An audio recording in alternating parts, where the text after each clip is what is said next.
Conta-se que um homem despertou certo dia com a estranha sensação de ter nascido no mundo errado. Não havia sido avisado das regras, não concordava com as leis e ainda assim era obrigado a cumpri-las. Trabalhava, amava, perdia, envelhecia, sem que ninguém lhe explicasse o motivo final de tudo aquilo.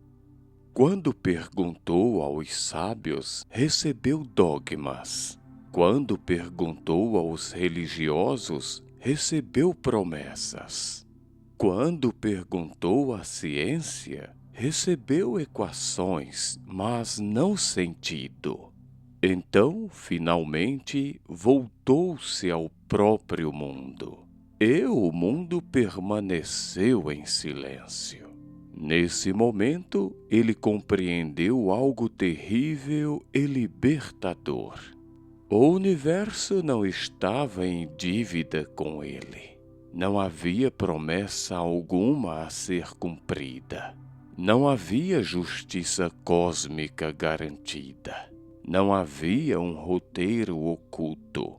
Apenas a existência, nua, indiferente, imensa. Esse homem é o homem de hoje em dia. E esse despertar é o que Albert Camus chamou de absurdo. O lugar onde se nasce não é um detalhe, é uma matriz. Albert Camus nasceu em 7 de novembro de 1913, em Mondovi, uma pequena cidade agrícola da Argélia colonial francesa, em um mundo dividido entre colonizadores e colonizados, entre luz e miséria, entre privilégio e abandono. A Argélia da infância de Camus não era apenas um território, era uma tensão constante. França e África, Europa e deserto, civilização e exclusão. Esse conflito não seria apenas político, seria existencial. Seu pai, Lucien Auguste Camus, era um operário agrícola pobre. Foi convocado para a Primeira Guerra Mundial e morreu em 1914, na Batalha do Marne, ferido por estilhaços de granada. Albert Camus nunca conheceu o pai. Sua primeira experiência com a vida foi a ausência. A morte não aparece em sua obra como um evento excepcional, mas como uma presença original. Antes mesmo da linguagem veio a perda. Sua mãe, Catherine Hélène Camus, era uma mulher simples, analfabeta, parcialmente surda, de fala rara. Não era uma mulher de conceitos, era uma mulher de silêncio, e esse dado é fundamental. Camus cresceu em uma casa onde o mundo não era explicado, era vivido. Não havia grandes discursos, não havia respostas metafísicas. Havia a vida como ela é. O silêncio da mãe foi a primeira filosofia de Camus. A infância de Camus foi marcada pela pobreza extrema. Vivia com a mãe, a avó autoritária e um tio, em um pequeno apartamento no bairro operário de Belcourt, em Argel. Não havia livros, não havia conforto. Não havia futuro garantido, mas havia o sol, havia o mar, havia o corpo em movimento.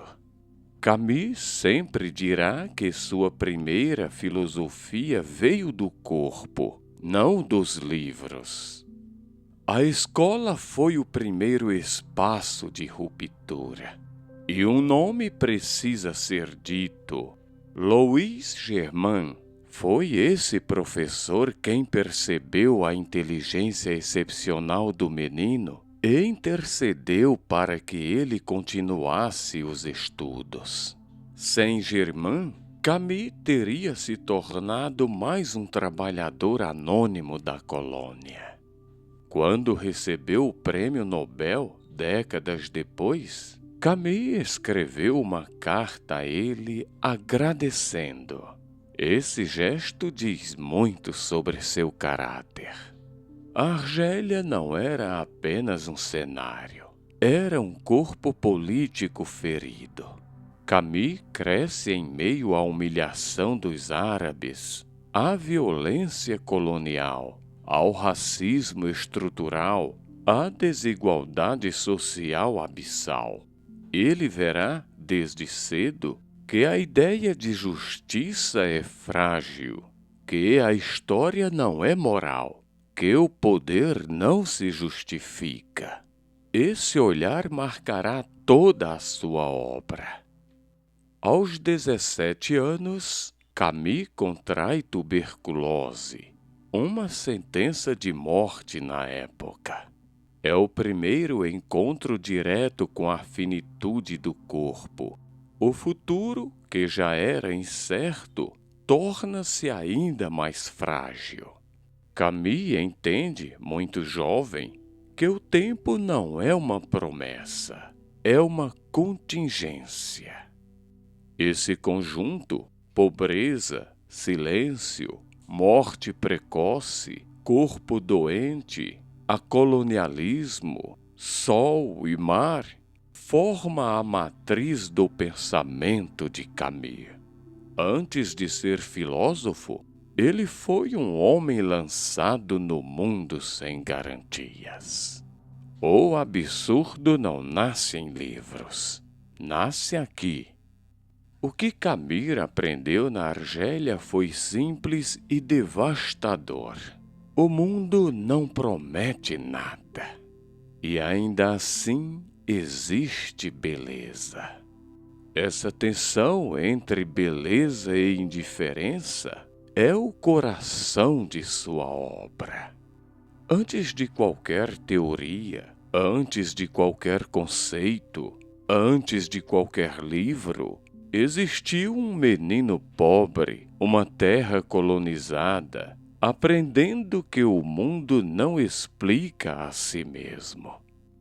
A filosofia de Albert Camus começa aqui, no sol, no silêncio, na ausência. A educação, antes de ser um sistema formal de transmissão de conteúdos, sempre foi um dispositivo de formação do espírito. Em sua origem, educar significava conduzir, educere, retirar de dentro aquilo que ainda estava em estado bruto. No entanto, com o avanço das sociedades industriais, a educação passou a cumprir outra função, não mais libertar, mas adaptar, não mais formar consciências, mas produzir indivíduos funcionais. Nas escolas, o corpo aprende antes mesmo da mente. Aprende a sentar, a calar, a obedecer ao tempo do sino, à autoridade da lousa, à hierarquia invisível que define quem fala e quem escuta. O conhecimento é fragmentado, compartimentado, reduzido a unidades mensuráveis. A curiosidade, que nasce orgânica, é lentamente domesticada.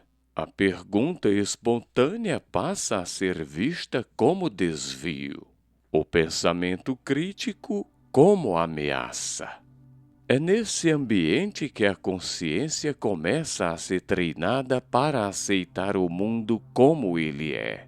A educação moderna não pergunta por que o sistema existe, mas apenas como funcionar dentro dele.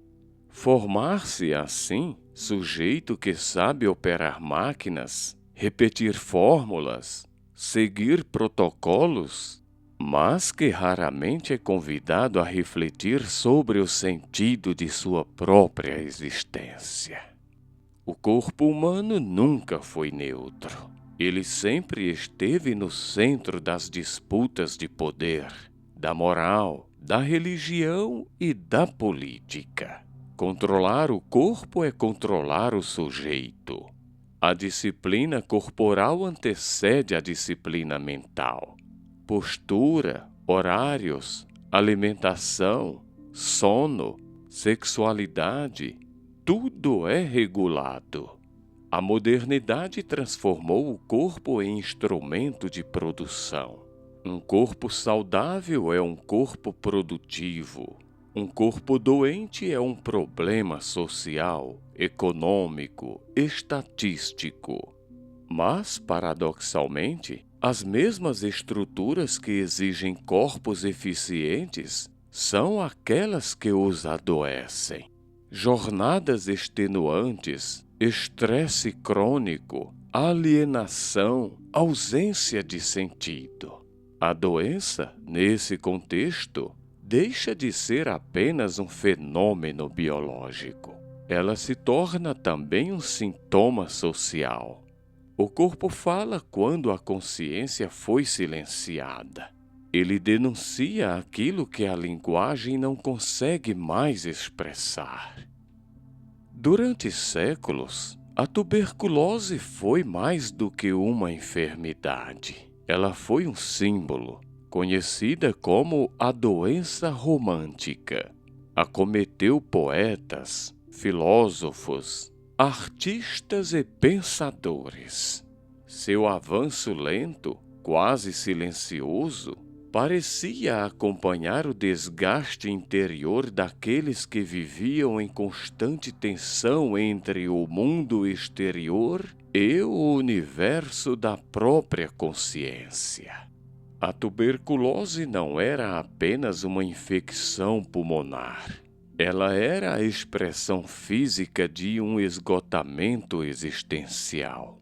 Um corpo que definhava lentamente, enquanto a mente permanecia lúcida, sensível, hiperconsciente.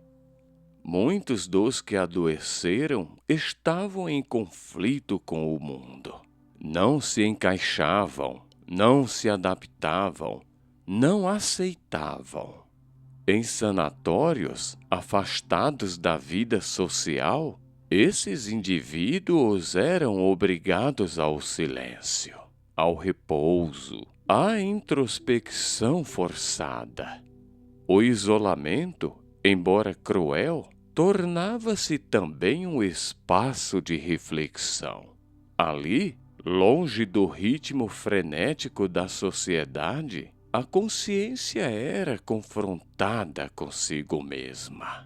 A experiência da doença profunda frequentemente produz uma ruptura.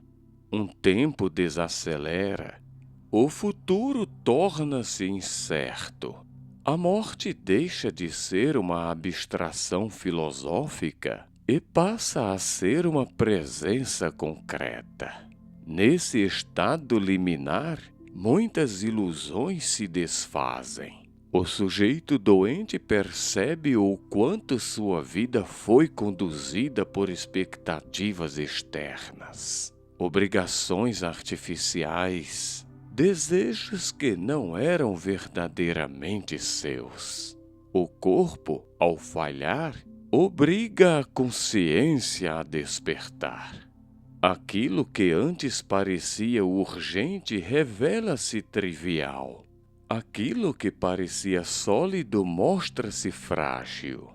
A tuberculose, nesse sentido, funcionava como uma espécie de iniciação involuntária. Uma travessia dolorosa que expunha a verdade nua da condição humana. A finitude, a vulnerabilidade, a solidão essencial do existir. Não se trata de romantizar o sofrimento, mas de reconhecê-lo como experiência formadora. A dor educa quando a educação formal falha. Ela ensina limites, revela prioridades, desmonta o ego inflado pelas expectativas sociais. Enquanto a escola ensina a competir, a doença ensina a parar. Enquanto o sistema educacional valoriza o desempenho, o corpo doente exige escuta. Surge, então, uma outra forma de conhecimento. Não aquele que se acumula em livros, mas aquele que se inscreve na carne. Essa educação pela dor não produz diplomas, mas consciência. Ela não prepara para o mercado, mas para a existência. É uma pedagogia silenciosa, muitas vezes solitária, mas profundamente transformadora. Quando o corpo adoece, a consciência é forçada a se reposicionar. O sujeito já não pode mais se definir apenas por aquilo que faz, produz ou representa socialmente. Ele precisa confrontar aquilo que é. Esse processo, embora angustiante, abre a possibilidade de ruptura com o modo de vida anterior. Muitos que atravessaram a experiência da tuberculose e de outras doenças crônicas jamais retornaram à mesma relação com o mundo. Algo se quebrou, mas algo também se libertou. A consciência desperta percebe o caráter artificial de muitas normas sociais. A violência simbólica da produtividade compulsória, a falácia do sucesso como medida de valor humano. A sociedade define como normal aquilo que garante sua própria reprodução. Ser saudável, nesse sentido, significa ser funcional. Qualquer desvio, físico, psíquico ou existencial, é visto como falha a ser corrigida. Mas e se a doença for, em certos casos, uma reação legítima ao mundo adoecedor? E se o corpo estiver apenas recusando uma forma de vida que a consciência já não suporta? Essa pergunta desconstrói o ideal moderno de normalidade. Revela que muitas patologias não nascem apenas no organismo, mas na relação entre o indivíduo e um sistema que exige adaptação constante, silêncio emocional e obediência subjetiva. O isolamento imposto pela doença cria um espaço raro na modernidade: o silêncio. Sem o ruído constante das obrigações sociais, o sujeito ameaça ouvir aquilo que sempre esteve ali, mas foi abafado. Seus medos, seus desejos autênticos, suas perguntas fundamentais. Esse silêncio não é vazio, ele é denso, incômodo, revelador. É nele que a consciência se reorganiza, que valores são revistos, que escolhas são questionadas. Se a educação moderna forma corpos dóceis e mentes funcionais, a experiência da doença pode, paradoxalmente, formar consciências livres, não por escolha, mas por necessidade.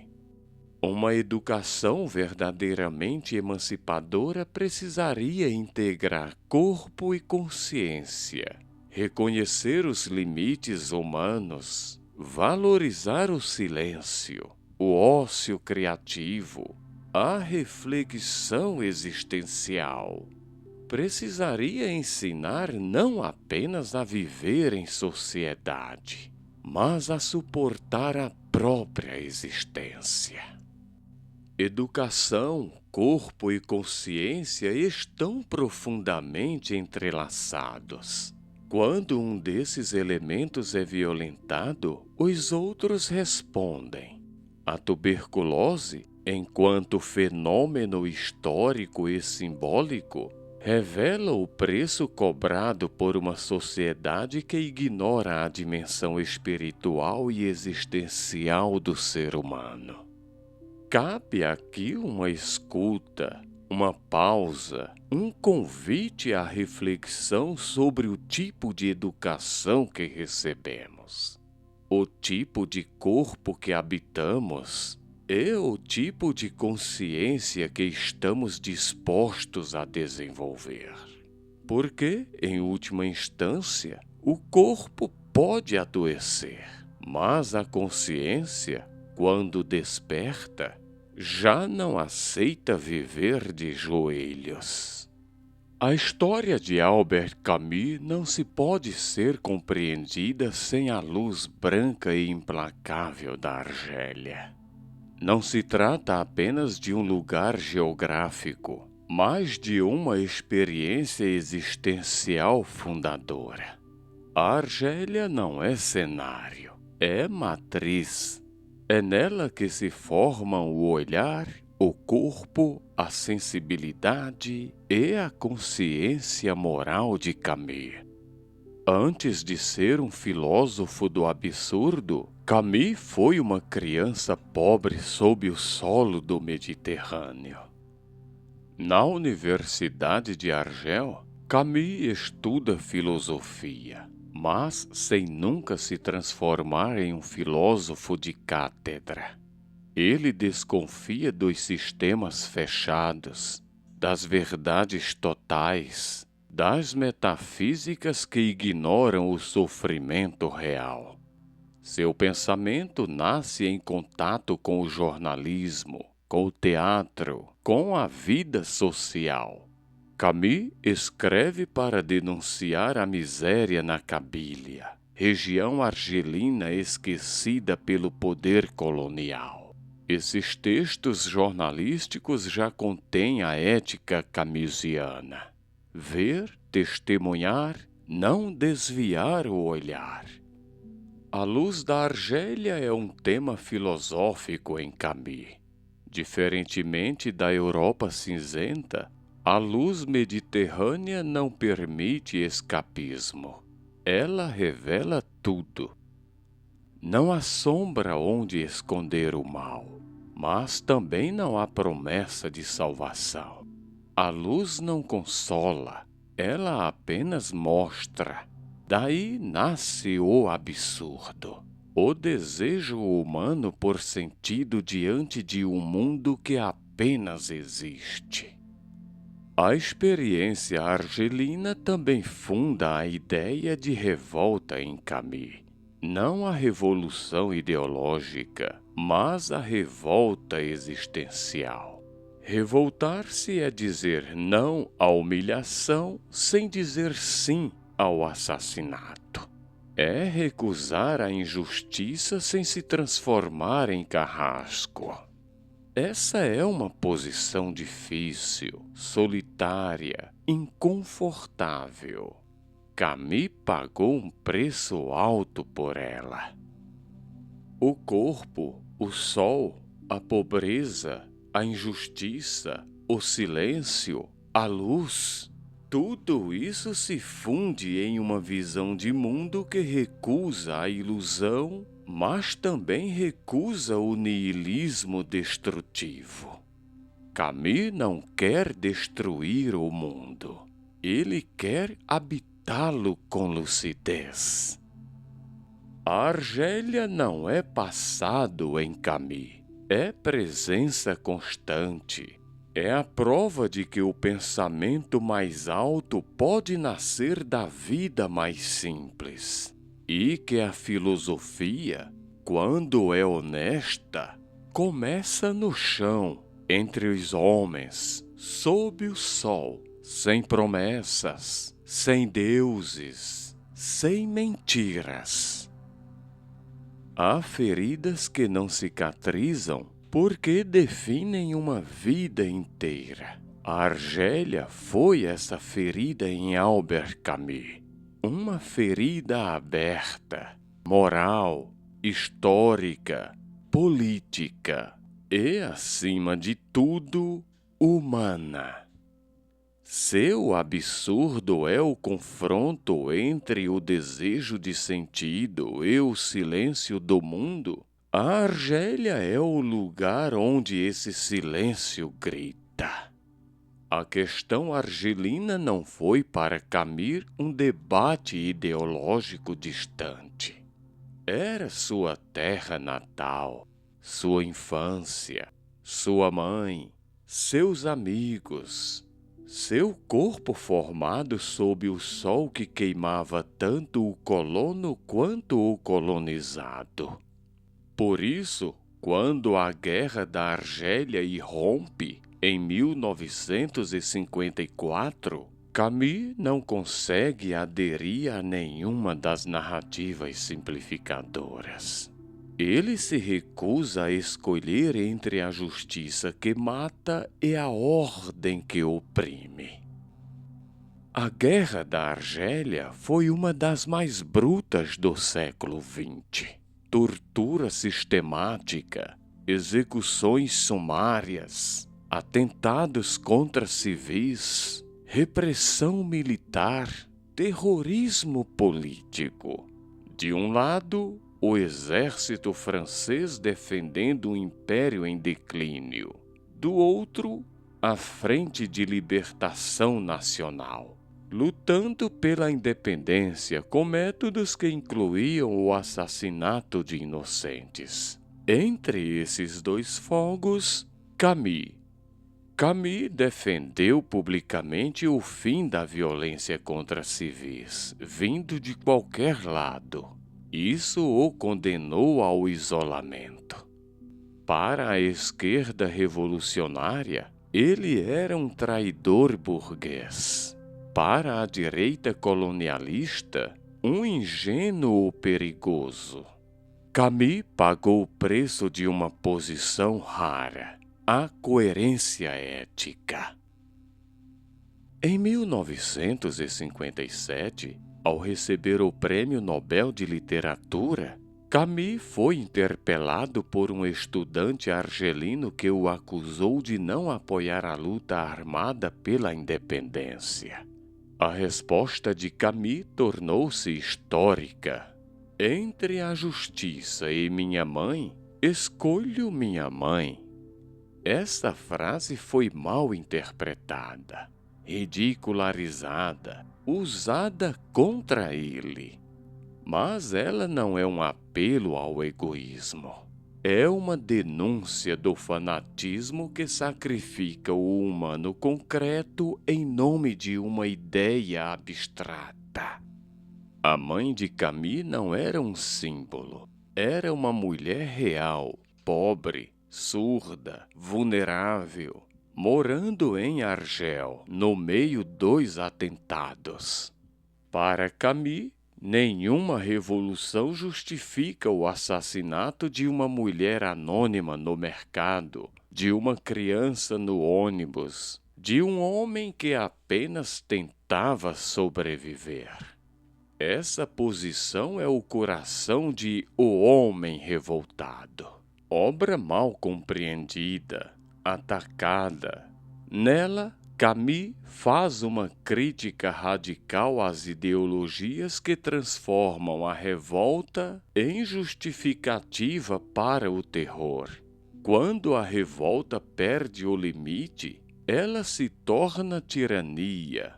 Quando a justiça se separa da compaixão, ela se torna crueldade. O rompimento com Jean-Paul Sartre não foi apenas pessoal, foi simbólico. Sartre representava a inteligência engajada que aceita a violência como meio histórico. Camus representa a inteligência trágica, que sabe que o mal não desaparece quando muda de bandeira. Camus não defendeu o colonialismo. Ele defendeu uma solução federalista, gradual, humana. Uma utopia ética que não sobreviveu ao ódio dos extremos. Sua voz foi abandonada porque era incômoda. Camus não cabia em slogans. A ferida política da Argélia acompanhou Camus até o fim. Ela não se fechou, mas dessa ferida nasceu uma das mais altas reflexões morais do século XX. A ideia de que há limites que não podem ser ultrapassados, mesmo em nome da história. Em um século que amou executar em nome do futuro, Camus teve a coragem de defender o presente humano. O absurdo não é indiferença, é responsabilidade sem ilusão. É a dor de saber que não há solução pura, e ainda assim recusar-se a sujar as mãos de sangue. A Argélia foi a ferida de Camus, mas também foi sua medida moral. E é aqui que ele se torna não apenas um escritor ou filósofo, mas uma consciência incômoda, daquelas que o tempo não consegue silenciar. Há um momento na vida intelectual de um pensador em que a experiência deixa de ser apenas vivida e passa a ser formulada. Em Albert Camus, esse momento ocorre quando o absurdo, já pressentido no corpo, na pobreza, na doença, no sol da Argélia e na injustiça histórica, finalmente ganha linguagem, não como sistema, não como metafísica, mas como clareza trágica. É em 1942, em plena Segunda Guerra Mundial, que Camus publica duas obras irmãs: o romance O Estrangeiro e o ensaio O Mito de Sísifo. Juntas, essas obras formam o núcleo do que se convencionou chamar de ciclo do absurdo. Uma obra literária e uma obra filosófica, caminhando em paralelo, dizendo a mesma verdade por linguagens diferentes.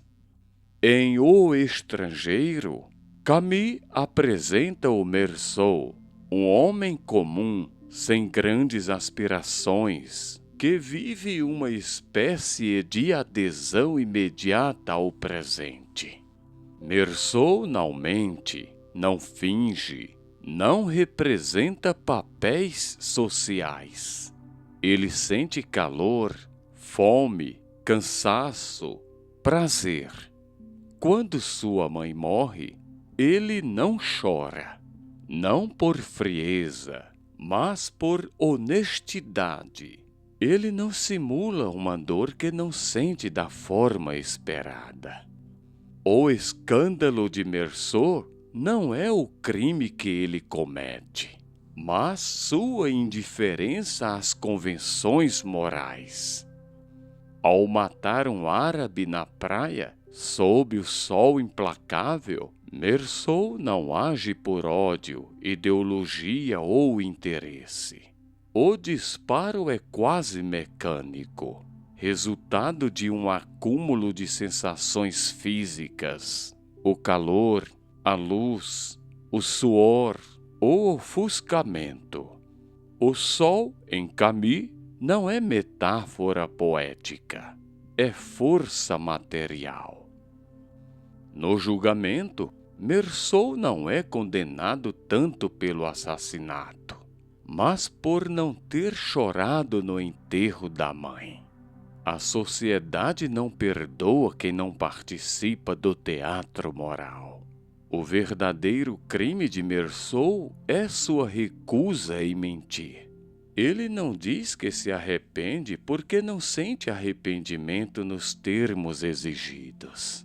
Ele não pede perdão a um Deus em quem não acredita.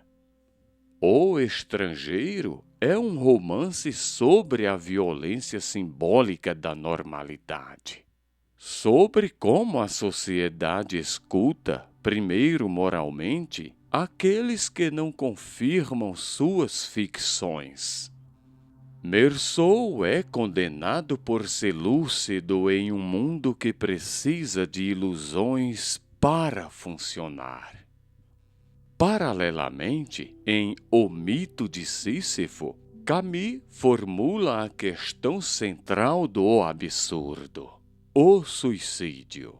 Ele afirma, com frieza e coragem, que o único problema filosófico realmente sério é decidir se a vida merece ou não ser vivida. Todas as outras questões, metafísicas, morais, teológicas, vêm depois. Camus rejeita o suicídio físico, mas também o suicídio filosófico. Este último ocorre quando o ser humano, incapaz de suportar o absurdo, salta para uma explicação transcendente. Deus, a história, a razão absoluta, a revolução final, a verdade absoluta, a resposta última. Para Camus, esse salto é uma traição à lucidez. Viver o absurdo é viver sem apelo, sem promessa de salvação, sem garantia de sentido final. É uma vida em estado de consciência permanente. Camus chama isso de revolta, não uma revolta destrutiva, mas uma revolta lúcida. Dizer sim à vida, mesmo sem justificativa. O mito de Sísifo, condenado pelos deuses a empurrar eternamente uma pedra até o topo da montanha, apenas para vê-la rolar novamente, torna-se em Camus o símbolo do destino humano. O trabalho repetitivo, o esforço sem finalidade última, a ausência de redenção. E ainda assim, Camus faz sua afirmação mais radical. É preciso imaginar Sísifo feliz. Essa felicidade não é otimismo, é consciência. No momento em que Sísifo desce a montanha, sabendo que a pedra cairá novamente, ele é superior ao seu destino. O absurdo não desaparece, mas muda de lado. A lucidez transforma a condenação em desafio. O absurdo, em Camus, não conduz ao niilismo passivo, mas a uma ética da presença. Viver mais, não melhor. Viver com intensidade, não com esperança. A esperança, para Camus, é uma forma de fuga do presente. O absurdo não é o fim, é o começo. É a base sobre a qual Camus construirá, mais tarde, sua filosofia da revolta, da medida e do limite. Aqui, no entanto, tudo ainda é sol, silêncio e consciência desnuda. O absurdo de existir não pede desculpas, não oferece consolação, mas oferece algo raro. Verdade sem ilusão. E talvez isso seja o máximo que um ser humano possa aspirar. Em um mundo obcecado por soluções, Camus defende a honestidade de quem se recusa a mentir para si mesmo. Ele nos obriga a perguntar: em que lugar estamos fugindo? Qual narrativa estamos usando para não olhar o silêncio do mundo? Porque, no fundo, o absurdo não nos mata. Nunca o ser humano falou tanto de si mesmo e nunca se conheceu tão pouco. O homem moderno está obcecado pela própria imagem, mas estranho à própria interioridade. Há um paradoxo central em nosso tempo. A hiperexposição do eu caminha lado a lado com sua evasão mais profunda. Albert Camus não viveu a era das redes sociais, dos algoritmos, da performance permanente. Mas ele compreenderia imediatamente esse fenômeno. Porque o que vemos hoje é a forma psicológica do suicídio filosófico.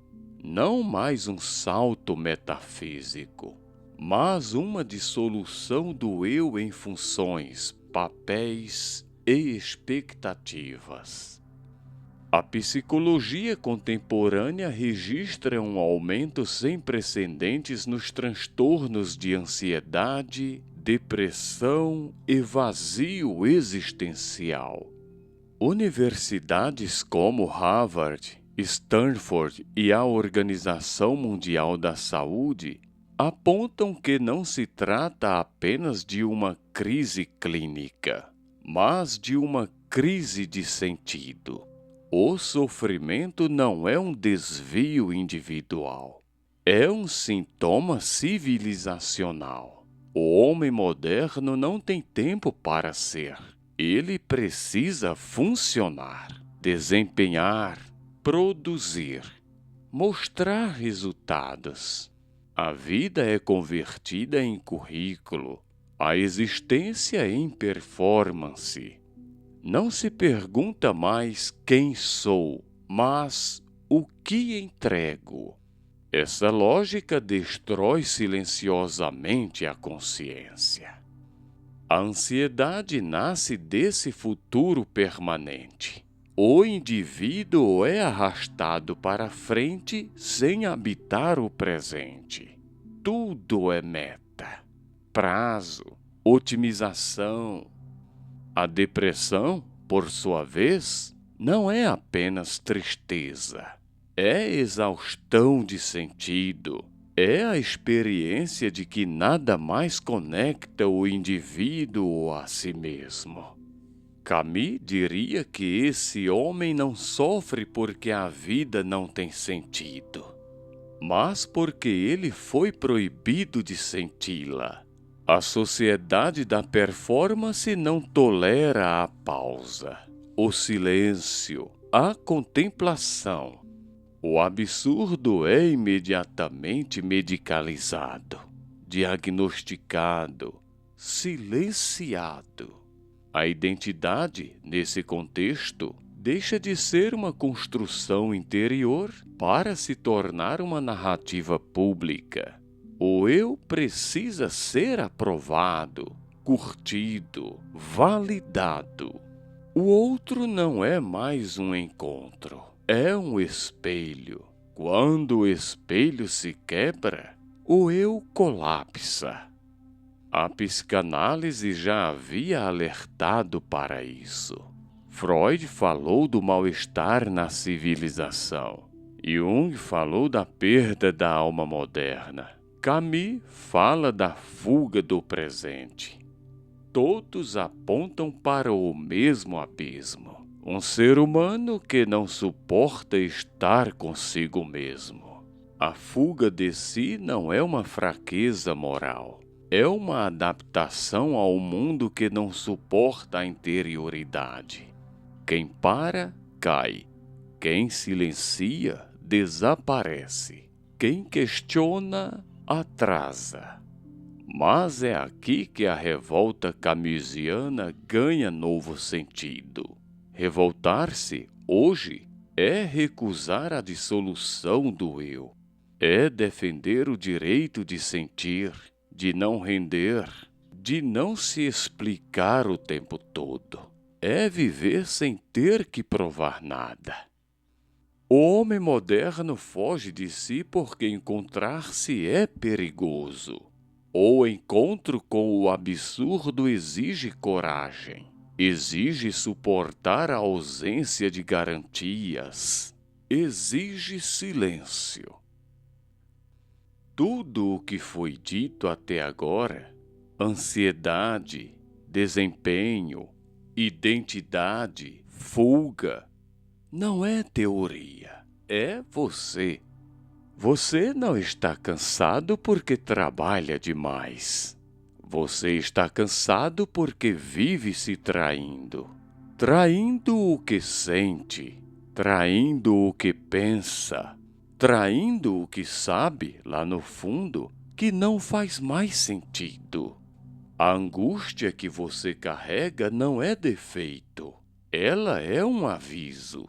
Um sinal de que algo em você ainda está vivo e se recusa a virar máquina. Você não sofre porque é fraco, mas porque a vida que te ensinaram a desejar não cabe mais dentro de você. Observe com honestidade quantas decisões você toma para agradar. Quantas palavras você engole para não desagradar? Quantas versões de si mesmo você sustenta para não ser rejeitado? A exaustão nasce aí. O homem não está vazio porque perdeu Deus, a política ou a moral. Ele está vazio porque perdeu a si mesmo. E aprendeu a chamar isso de sucesso.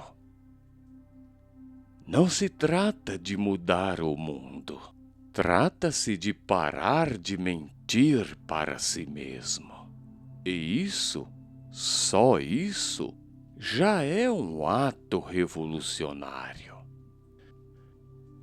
Se você não quer mais viver no automático, se está cansado de repetir discursos prontos, se sente que algo em você ainda resiste, inscreva-se no canal Mucambo. Cada inscrição aqui não é número, é presença consciente. Curta este vídeo, não para agradar o algoritmo, mas para sinalizar que esse tipo de conteúdo precisa continuar existindo. Comente, mesmo que seja só uma palavra. Diga de onde você está assistindo. Diga o que isso provocou em você. O diálogo começa aí. Compartilhe, não com todos, mas com quem você sabe que também está se sentindo perdido, cansado, anestesiado. E se você deseja contribuir de forma ainda mais próxima e direta, a chave Pix do canal Mucambo está no primeiro comentário fixado e no link da descrição do vídeo. Pensar é um ato de rebeldia. Sentir é um ato de coragem. Ser você mesmo é o começo de tudo. Canal Mucambo. Quem tem ouvidos, ouça.